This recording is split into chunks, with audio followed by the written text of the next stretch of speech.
22 मार्च RCB अपना IPL 2025 में पहला मुकाबला खेलती है कोलकाता के खिलाफ, कोलकाता के होम ग्राउंड में, और वो मुकाबला आरसीबी जीत जाती है। फिर 28 मार्च को चेन्नई सुपर किंग्स के खिलाफ चेन्नई के होम ग्राउंड में चेपॉक में मुकाबला खेलती है। आरसीबी वो मुकाबला भी 50 रन से जीत जाती है और आरसीबी 2 बैक टू बैक जीत दर्ज कर चुकी थी। अब हर किसी को उम्मीद थी, क्योंकि ये 2 मुकाबले तो घर के बाहर हुए थे ना, कि अब तो घर पे जा रहे हैं, अब तो राज करने वाले हैं, अब तो आरसीबी जीत की हैट्रिक लगाने वाली है। तीसरा मुकाबला 2 अप्रैल को गुजरात टाइटंस के खिलाफ आरसीबी की टीम अपने होम ग्राउंड पे खेलती है और मुकाबला हार जाती है।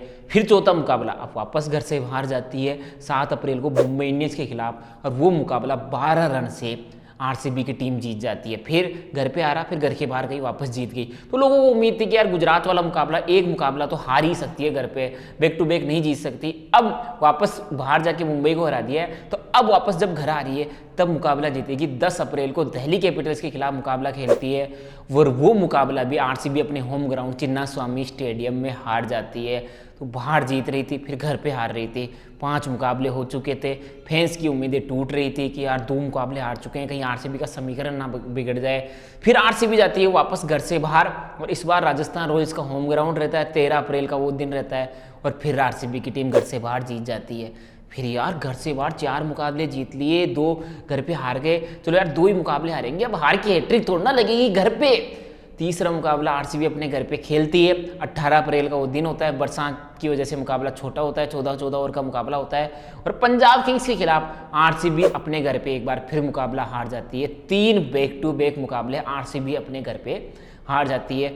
फिर ऐसा लगा कि आरसीबी का फिर समीकरण बिगड़ रहा है, तो आरसीबी फिर घर के बाहर जाती है और उसी पंजाब किंग्स को पंजाब किंग्स के घर पे जाके वापस से हरा देती है। तो घर से बाहर आरसीबी ने 5 मुकाबले खेले, 5 के 5 मुकाबले जीत गए, परंतु घर पे 3 मुकाबले खेले, तीनों के तीनों मुकाबले आरसीबी हार गई। अब आरसीबी के पास 6 मुकाबले अभी भी बचे हुए हैं, और इन 6 में से 4 मुकाबले आरसीबी को अपने घर पे खेलने हैं, और इन 4 में से कम 2 या ज़्यादा से ज़्यादा 3 मुकाबले तो आरसीबी को जीतने होंगे, क्योंकि ऐसे ही आप घर पे मुकाबले नहीं जीतोगे तो आपकी प्लेऑफ्स की राह मुश्किल हो जाएगी। क्योंकि अब 24 अप्रैल को राजस्थान रॉयल्स की टीम, जिसको 13 अप्रैल को हराया था जयपुर में जाकर, क्या आरसीबी की टीम वो इतिहास बदल सकती है? क्या घर पे अपना पहला मुकाबला जीत सकती है? क्योंकि आरसीबी को फाइनली वो प्लेइंग 11 मिल चुकी है, वो प्लेइंग 11 मैं बताने जा रहा हूँ, वो प्लेइंग 11 जिससे आरसीबी अपने घर पे पहला मुकाबला 24 अप्रैल को जीतने वाली है। क्योंकि आरसीबी अपने घर पे मुकाबले क्यों हार रही है, उसका सबसे पहला रीजन तो मैं मान के चलता हूँ टॉस। आरसीबी ने 3 मुकाबले घर पे खेले, तीनों मुकाबलों में रजत पाटीदार टॉस नहीं जीत पाए। क्योंकि हमने देखा वुमेन्स आईपीएल के मुकाबले भी देखे हैं, इस आईपीएल के भी चिन्नास्वामी स्टेडियम में 3 मुकाबले देख चुके हैं। तो इन मुकाबलों में जिस टीम ने चिन्नास्वामी स्टेडियम में चेस किया है ना, वही टीम मुकाबले जीतती है। पहले बल्लेबाजी करने वाली टीम मुकाबले नहीं जीत पाई है, चाहे डब्ल्यूपीएल के मुकाबले उठा के देख लीजिए या इस आईपीएल के 3 मुकाबले उठा के देख लीजिए, मतलब चेस वाली टीम ही मुकाबले जीतती है। तो उसके लिए टॉस जीतना जरूरी है, और तीनों ही मुकाबलों में आरसीबी टॉस नहीं जीत पाई है।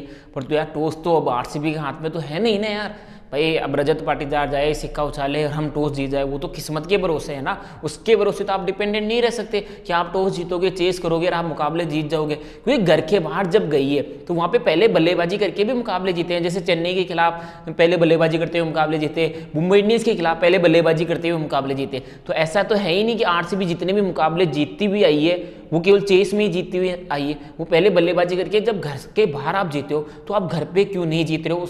तो उसमें टॉस वाला एक कारण आ गया, वो किस्मत भरोसे। दूसरा कारण, आरसीबी क्या सोच रही है, जब पहले बल्लेबाजी करने उतर रही है ना, तो वो सोच रही है कि यार ये तो पुराना वाला चिन्नास्वामी स्टेडियम है, 200 रन तो यहाँ पे बनाने ही पड़ेंगे। वो 200 के माइंडसेट के चक्कर में आरसीबी लगातार अंतराल पे विकेट होती रहती है, और 200 के चक्कर में 160-170 रन तक ही पहुंचती है। आरसीबी को सोचना होगा, क्योंकि ये चिन्नास्वामी स्टेडियम पहले वाला चिन्नास्वामी स्टेडियम नहीं है जहाँ पे 210-220 रन बना करते थे। ये थोड़ा सा फर्स्ट इनिंग में बॉलर्स को असिस्ट देता है, और सेकेंड इनिंग में भी 163 और 169 रन की जीटी और डीसी के खिलाफ जो चेस हुई, एक समय वो चेस फंस गई थी, आरसीबी के गेंदबाजों ने मुकाबला बना दिया था। वो 1-2 ओवर अच्छे चले जाते ना, तो आरसीबी हो सकता है कि वो मुकाबले जीत जाती, मतलब 180-185 एक विनिंग टोटल हो सकता है। इसीलिए आरसीबी को ये सोचना होगा, 200 की नहीं 180 की सोचनी होगी। अगर 180 की सोच से उतरोगे तो आप 200 भी बना सकते हो, पर ये 200 की सोच के चक्कर में 160-165 तक रुक रहे हैं, जिसमें डिफेंड करना बहुत ज़्यादा मुश्किल हो रहा है। तीसरा सबसे बड़ा कारण विराट कोहली का घर पे बल्ला नहीं चला है। अब ये जो 3 मुकाबले आ रहे हैं ना, घर के बाहर 4 मुकाबले खेले, 30+ रन है विराट कोहली के। और जब जब विराट कोहली ने 30+ रन बनाया ना, तब है ना आरसीबी की टीम मुकाबले जीती है। और घर पे विराट कोहली आए और जल्दी विकेट फेंक के चले गए। 30+ रन विराट कोहली से नहीं बने, 10, 15, 16 ये इतने ही रन बन रहे हैं। तो विराट कोहली की सक्सेस, मतलब विराट कोहली की रन और आरसीबी की जीत इस पर डिपेंडेड है कि घर पे जब मुकाबला हो विराट कोहली कम से कम 30+ रन तो बनाए, जिससे आरसीबी मुकाबले जीत सके। तो ये तो कुछ मेजर कारण रहे जिसकी वजह से आरसीबी मुकाबले नहीं जीत पा रही थी। उसमें एक सबसे बड़ा कारण मुझे ऐसा भी लगता है कि एक कारण जिसको आरसीबी ने फाइनली सुधार लिया है और वो प्लेइंग 11 बना ली है। अब चाहे पहले बल्लेबाजी आएगी ना तो भी आरसीबी मुकाबले जीत सकती है। वो ये था कि छठा बॉलिंग ऑप्शन नहीं था। लिम लिविंगस्टोन ना आपको बल्लेबाजी में पड़ दे रहे थे, ना गेंदबाजी में आप उनसे गेंदबाजी करवा ही नहीं सकते थे, वो भरोसा ही नहीं मिल पा रहा था। तो आपको चाहिए था एक छठा गेंदबाजी ऑप्शन जो मिडिल ओवर्स की फेज में 1 या 2 ओवर निकाल के देते, जिससे बाकी बॉलर्स को और कप्तान को थोड़ा सा हो जाए कि यार एक बॉलर पिट गया ना यार, चलो ठीक है इससे ओवर करवाने की जरूरत नहीं है, हम बाकियों से करवा लेंगे। क्योंकि 5 ही बॉलिंग ऑप्शन के साथ उतना T20 क्रिकेट में क्राइम ही होता है, क्योंकि 1 या 2 गेंदबाज का तो ऑफ डे जाना ही जाना है, वहाँ पे आपको बैकअप चाहिए छठे गेंदबाज का। वो काम पंजाब किंग्स के खिलाफ जब उनके होम ग्राउंड पे खेला, रोमारियो सेपर्ड को इंक्लूड किया, लिम लिविंगस्टोन को बाहर किया। रोमारियो सेपर्ड के आने से क्या हुआ कि वैसे भी लिम लिविंगस्टोन का बल्ला नहीं चल रहा था, वो नंबर 5 पे आ रहे थे, सॉरी अब 5 पे जितेश शर्मा आ जाएंगे।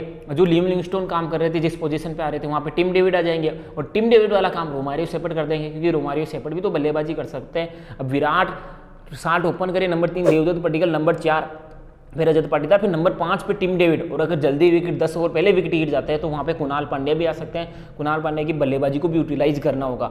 फिर टिम डेविड आ जाएंगे, फिर रोमारियो सेपर्ड और फिर कुणाल पांड्या। वो सिचुएशन के हिसाब से कुणाल पांड्या की बल्लेबाजी स्विच हो सकती है। अब इससे क्या आपकी बल्लेबाजी में भी डेप्थ बढ़ गई, प्लस आपके पास गेंदबाजी में कुणाल पांड्या, सुयाज शर्मा, जोस हेजलवुड, भुवनेश्वर कुमार, यश दयाल प्लस रोमारियो सेपर्ड, 6 गेंदबाजी के आपके पास विकल्प हो गए। 8वें नंबर तक आपके पास बल्लेबाजी होगी। तो जो गेंदबाजी में एक विकल्प की कमी पड़ रही थी ना, क्योंकि लिम लिविंगस्टोन रन नहीं बना पा रहे थे और वो गेंदबाजी भी नहीं कर रहे थे, वो रोमारियो सेपर्ड के आने से एक बल्लेबाजी में भी डेप्थ बढ़ गई। टिम डेविड भी जब ऊपर आएंगे तो उनको पता है यार रोमारियो सेपर्ड बड़ी हिटिंग लगा सकते हैं, वो फिनिशिंग टच दे सकते हैं। तो मैं अगर 11वें 12वें ओवर में टिम डेविड बल्लेबाजी करने आया तो उसकी थिंकिंग ये रहेगी मुझे 20वें ओवर तक जाना है और मेरे इर्द गिर्द ये बल्लेबाजी चले। तो अब जो फाइनली जो प्लेइंग 11 बनी है ना, उसको देखकर मुझे ऐसा लग रहा है कि 24 अप्रैल का वो दिन होने वाला है जब आरसीबी अपना पहला घरेलू मुकाबला जीतने वाली है।